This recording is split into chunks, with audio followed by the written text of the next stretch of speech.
తెల్లవారే వెలుగు రేఖలా పచ్చ పచ్చ పచ్చి మట్టి బొమ్మలా అల్లి బిల్లి వెన్న పాల నురగలా అచ్చ తెలుగు ఇంటి పూల కొమ్మలా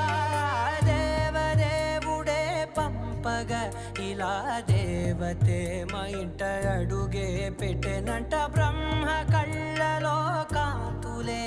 మా అమ్మలా మా కోసం మళ్ళీ లాలి పాడేనంట.